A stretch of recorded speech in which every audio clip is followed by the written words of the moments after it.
Shalom. First and foremost, I want to give all praises, honor, and glory to Yahweh, Bahasham, Yahweh Shai, Bahasham, Bracha Kodash. Double honors to the elders and the apostles of Great Millstone, and peace and blessings to the elect. And today we're going to go into the book of Wisdom of Solomon, the 18th chapter.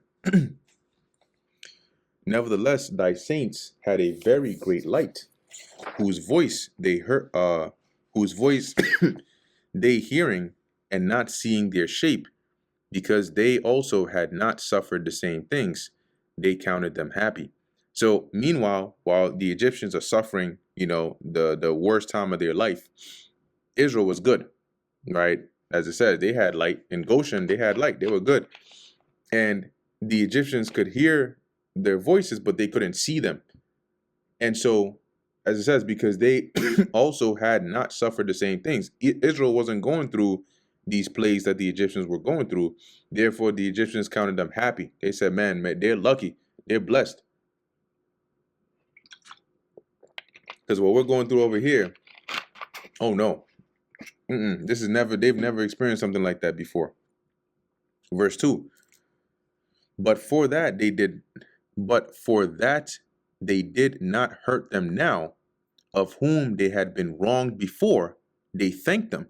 So because Israel didn't, end up, getting revenge on them, whom they had hurt before or they had wronged before, because we came into Egypt as, to dwell there. We were given a place to stay, and then eventually they turned on us, and then they turned us into slaves and mistreated us.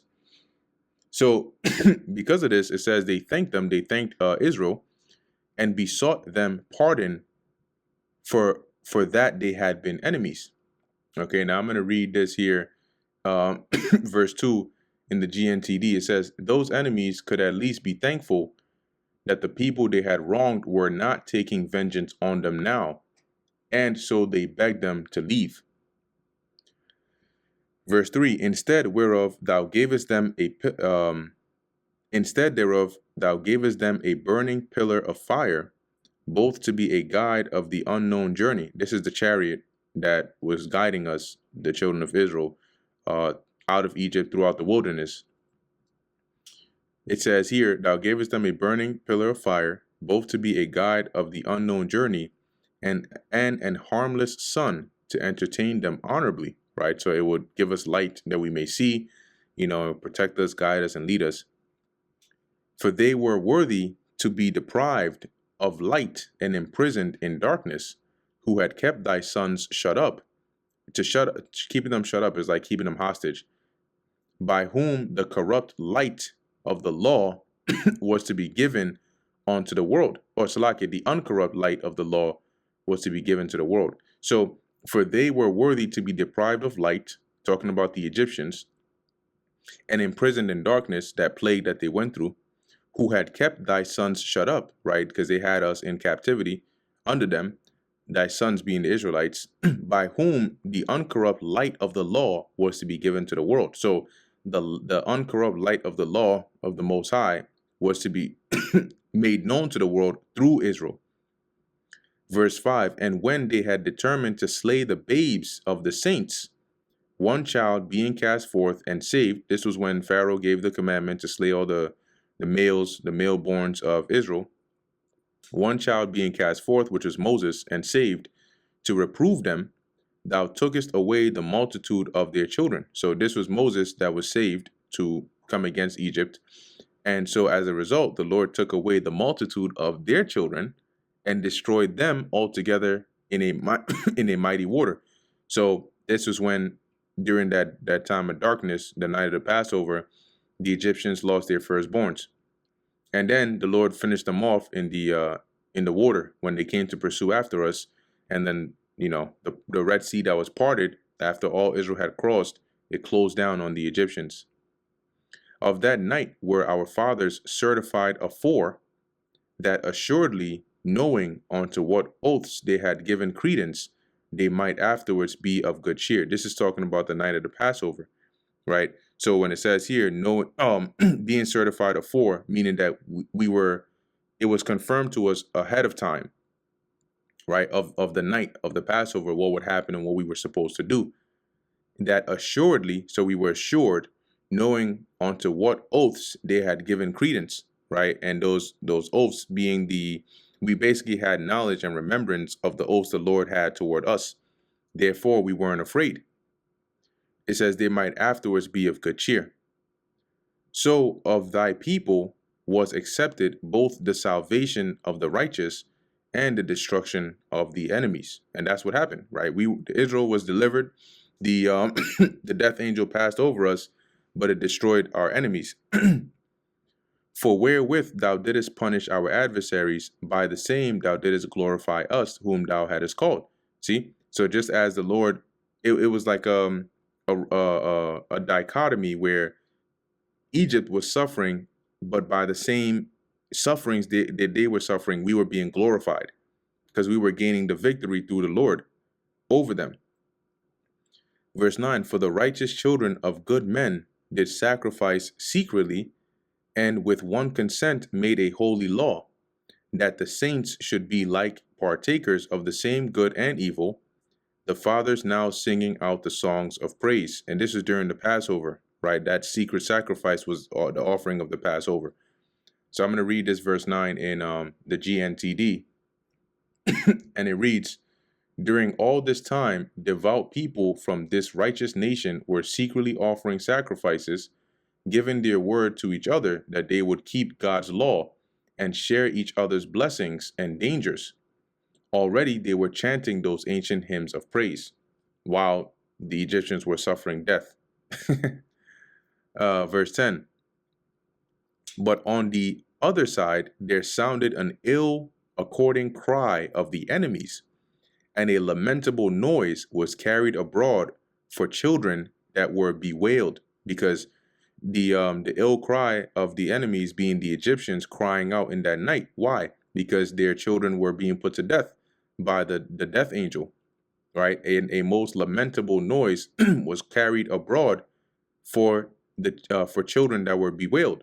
So they were bewailing or mourning their children that had died. The master and the servant were punished after one manner, and like as the king, so suffered the common person. And it tells you that in Exodus, all of them, from the king all the way down to the servant to even the cattle, all their firstborns died.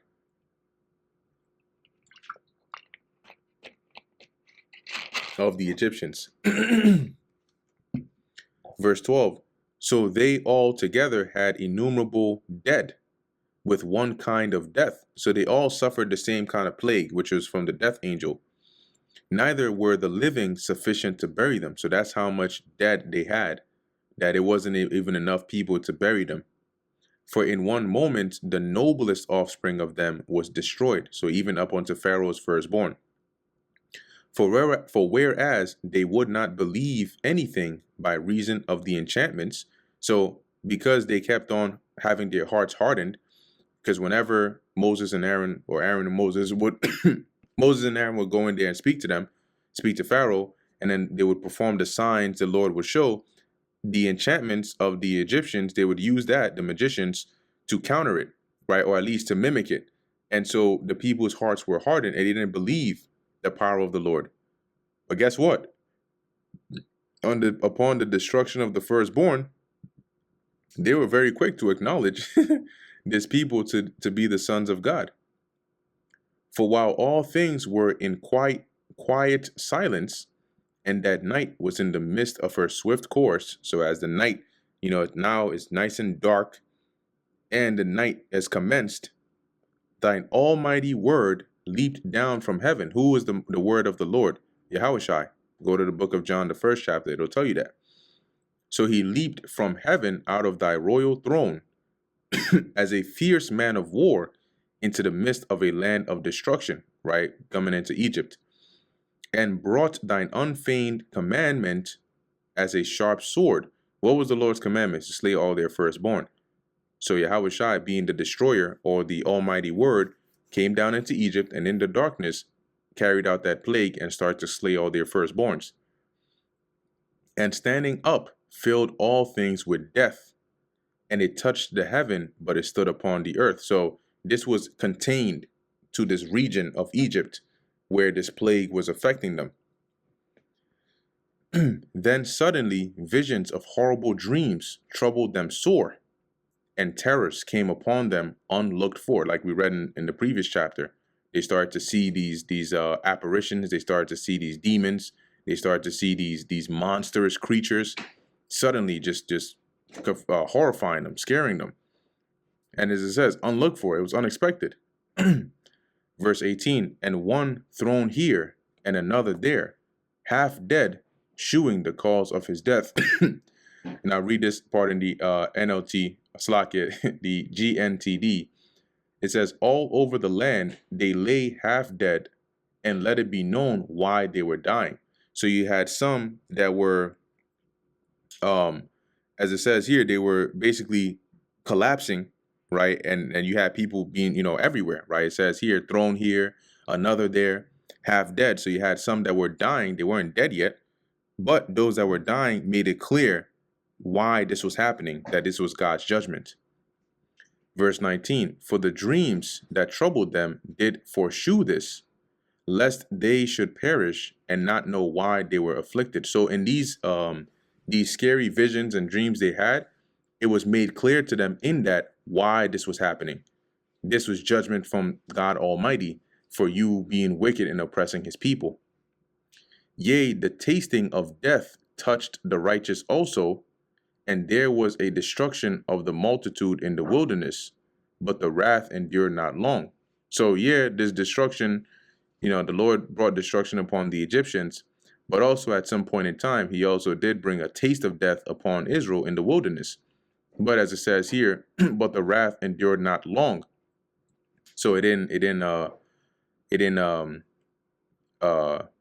last for a long time, the plague the Lord sent amongst Israel. For then the blameless man made haste and stood forth to defend them, and this is talking about Aaron, and bringing the shield of his proper ministry. This is in the book of Numbers, even prayer, and the propitiation of incense, right? The propitiation is like the offering of incense, set himself against the wrath, and so brought the calamity to an end, declaring that he was thy servant. So let's go real quick here. Aaron stops plague. Numbers 16 and 46. Let's go there real quick. Numbers 16 and 46. It says here, and Moses said unto Aaron, take a censer and put fire therein, right? Going into the incense, right? The propitiation that was offered from the altar, and put on incense, and go quickly into the congregation and make an atonement for them. For there is wrath gone out from the Lord, the plague is begun. That was them tasting that death. And Aaron took as Moses commanded, and ran into the midst of the congregation, and behold, the plague was begun among the people. And he put on incense and made an atonement for the people. And he stood between, this is the key part, right? He stood between the dead and the living, and the plague was stayed. Now they that died in the plague were 14,700, beside them that died about the matter of Korah.